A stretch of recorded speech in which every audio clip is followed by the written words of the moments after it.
फक्त तांदळाच्या पिठापासून बनवलेली ही खुसखुशीत चकली भाजणीच्या चकलीला टक्कर देणारी आहे बरं. आणि बनवायला तर ही माझ्या मते सगळ्यात सोपी चकली आहे बरं. कारण यात आपल्याला भाजणी वगैरे बनवायचं टेन्शन नाही आहे, पीठ उकडवून वगैरे घेण्याचं देखील टेन्शन नाही आहे. आणि त्यामुळेच ह्या चकल्या आपण फक्त दिवाळीतच नाही तर एरवी कधीही बनवू शकतो.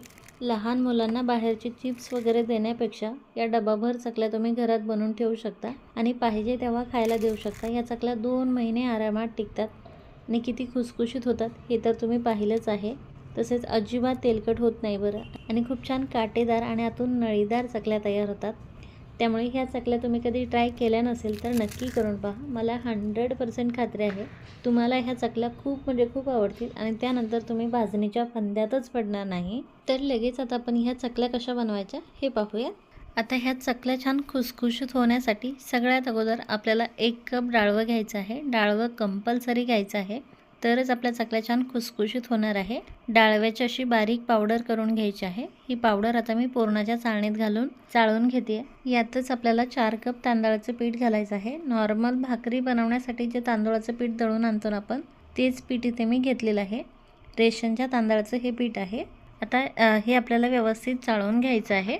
डाळव्याच्या पावडरसोबतच तांदळाचं पीठ चाळून घेतलं की दोन्ही पीठं एकदम व्यवस्थित मिक्स होतात. आता हे वरती निघालेले जाडसर कण आपल्याला साईडला काढून घ्यायचे आहे. आणि यात आता आपल्याला 2 चमचे पांढरे तीळ घालायचे आहे. 2 चमचेच लाल तिखट घातलेलं आहे मी. चवीनुसार मीठ घालायचं आहे. तसेच आता 1 छोटा चमचा धने पावडर घालायचा आहे. 1/4 चमचा हळद घालायचा आहे. 1/4 चमचाच हिंग घालायचा आहे आणि अर्धा चमचा ओवा घालायचा आहे. ओवा कमी घातला आपण कारण आपण यात ओवा आणि जिऱ्याची पावडर घालणार आहोत. 1 चमचा. पोहे खायच्या मध्यम आकाराच्या चमच्याने मी ओवा आणि जिरा पावडर घातलेली आहे 1 चमचा. आता हे व्यवस्थित मिक्स करून घ्यायचं आहे. तसेच आता जर तुमच्याकडे ओवा आणि जिऱ्याची पावडर नसेल तर तुम्ही ओवाच घाला फक्त 1 चमचा. त्यानंतर आपल्याला कडकडीत तेलाचं मोहन घालायचं आहे. अर्धा कप तेल गरम करून घेतलेलं आहे मी. थोडं थोडं करून सर्व पिठात तेल घातलेलं आहे मी. आता हे सुरुवातीला गरम आहे त्यामुळे चमच्याने अगोदर व्यवस्थित मिक्स करून घ्यायचं आहे. आणि तेल थोडंसं कोमट झालं की मग आपल्याला हे मोहन सर्व पिठाला व्यवस्थित चोळून घ्यायचं आहे. अशा प्रकारे पिठाला व्यवस्थित मोहन लागलेलं आहे. आता पाणी घालून हे पीठ आपल्याला मळून घ्यायचं आहे. त्यासाठी आपल्याला कडकडीत पाणी गरम करून घ्यायचं आहे आणि कपाने आता आपल्याला थोडं थोडं पाणी यात घालायचं आहे. सुरुवातीला 1 कप पाणी घातलं आहे मी, अजून 1 कप पाणी घेतलेलं आहे. आता हे व्यवस्थित अगोदर मिक्स करून घेते आणि पाण्याचा अंदाज घेऊन नंतर आपल्याला यात पाणी घालायचं आहे. गरम पाणी घातलं की हे पीठ थोडंसं फुलतं. हे मला हलवायला थोडासा प्रॉब्लेम येत होता त्यामुळे मी हे मोठ्या परतमध्ये ओतून घेते आहे. हे पीठ मला परत थोडंसं कोरडं वाटत होतं त्यामुळे यात मी अर्धा कप पाणी घातले. याला व्यवस्थित मिक्स करून घेतले आणि परत 1 कप पाणी घातलेलं आहे. आता एवढं पाणी आपलं पुरेसं आहे. एवढ्या पाण्यामध्ये हे पीठ एकदा व्यवस्थित मिक्स करून घ्यायचं आहे आपल्याला. पाणी सुरुवातीला जास्त घालायचं नाही बरं. लागलंच तर आपण थोडंसं पाणी नंतर घालू शकतो. पण हे पीठ जर पातळ झालं तर मग चकली बिघडू शकते. त्यामुळे हे पीठ आपल्याला थोडंसं घट्ट मळून घ्यायचं आहे. पाणी घालून व्यवस्थित मिक्स करून घेतलं की 5 मिनटं यावरती झाकण ठेवायचं आहे. 5 मिनटानंतर हे पीठ थोडंसं मुरतं आणि त्यानंतर ह्यात आपल्याला तांब्यानं असं रगडवून घ्यायचं आहे. पीठ अजूनही खूप जास्त गरम आहे त्यामुळे लगेच यात हात घालायचा नाही आहे. सुरुवातीला तांब्याने असं रगडवून घ्यायचं आहे आणि पीठ थोडंसं कोमट झालं की मग आपल्याला हे हाताने छान सॉफ्ट करून घ्यायचं आहे. तसेच हे पीठ मळताना आपल्याला थंड पाण्याचा वापर अजिबात करायचा नाही आहे बरं. गरम पाण्याने हे पीठ छान सॉफ्ट होतं आणि चकलीही छान खुसखुशीत होते, तुटत देखील नाही. पीठ असं छान सॉफ्ट करून घ्यायचं आहे. पीठ अजिबात चिरत नाही आहे, तुम्ही पाहू शकाल.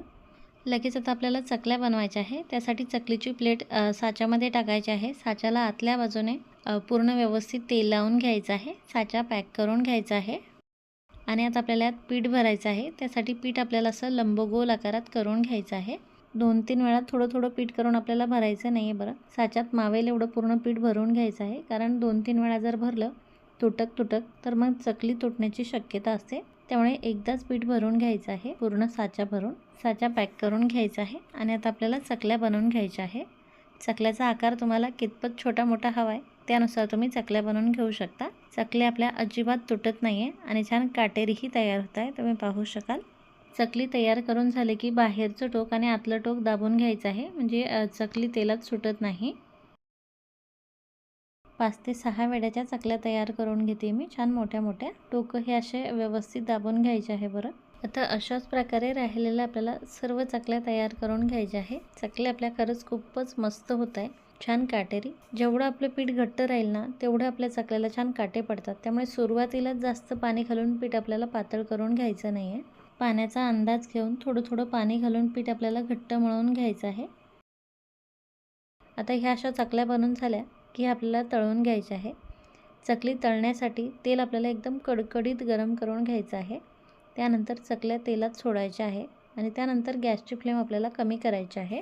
चकल्या आता अशा एका बाजूने व्यवस्थित तळल्या, तेलाचे बुडबुडे थोडेसे कमी झाले की मग आपल्याला याची साईड चेंज करून घ्यायची आहे. आणि आता या खालच्या साईडने देखील थोड्याशा तळल्या की आपल्याला याची साईड चेंज करत आलटवून पालटवून दोन्हीही साईडने व्यवस्थित या चकल्या तळून घ्यायच्या आहे मध्यम आचेवरती. चकल्या आता आपल्या व्यवस्थित तळत आलेल्या आहे, तेलाचे बुडबुडे देखील कमी झालेले आहे. चकल्या व्यवस्थित तळल्या गेल्या की थोड्याशा हलक्या होतात, तसेच तेलाचे बुडबुडेही कमी होतात आणि याचा कलरही चेंज होतो.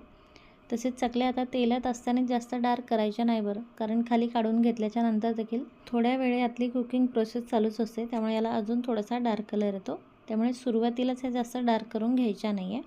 यातलं सर्व तेल निथळून घ्यायचं आहे. लगेच कोरड्या झालेल्या आहेत ह्या आता आपल्याला एखाद्या कोऱ्या पेपरवरती टाकायच्या आहे किंवा एखाद्या जाळीत टाकायच्या आहे.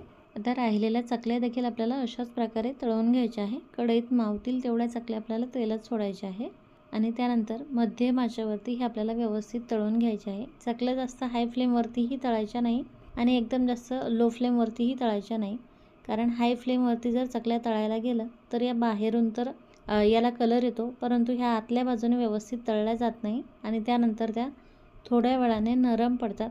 तसेच कमी गॅसवरती जर तळायला गेलं तर त्या तेलकट देखील होतात आणि तेलात सुटण्याची देखील शक्यता असते. चकली व्यवस्थित तळली की चकली काढून घ्यायच्या वेळी थोड्या वेळ गॅसची फ्लेम हाय करायची, म्हणजे चकल्या तेलकट होत नाही आणि सोनेरी कलरपेक्षा थोडासा डार्क कलर आला आणि तेलाचे बुडबुडे कमी झाले की चकल्या आपल्याला काढून घ्यायच्या आहे.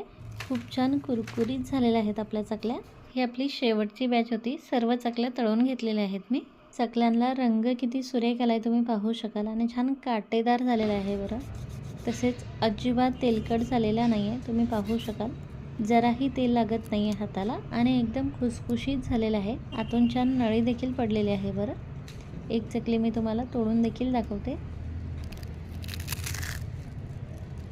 आवाजावरून कळालंच असेल तुम्हाला चकल्या आपल्या किती क्रिस्पी झालेल्या आहेत तर, आणि अगदी सहज भुगा होतोय बरं याचा, तुम्ही पाहू शकाल.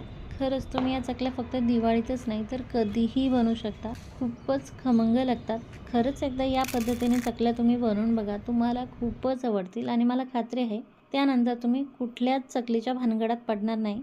ही तांदळाच्या पिठाचीच चकली नेहमी बनवाल, कारण खूपच खमंग होते आणि बनवायला तर किती सोपे आहे हे तर तुम्ही पाहिलंच आहे. त्यामुळे रेसिपी नक्की ट्राय करा आणि तुम्हाला जर आजची ही रेसिपी आवडली असेल तर प्लीज व्हिडिओला लाईक करा, शेअर करा. चॅनलवरती नवीन असाल तर चॅनलला देखील सबस्क्राईब करा. पुन्हा भेटूयात आपल्या पुढच्या रेसिपीमध्ये. Bye bye.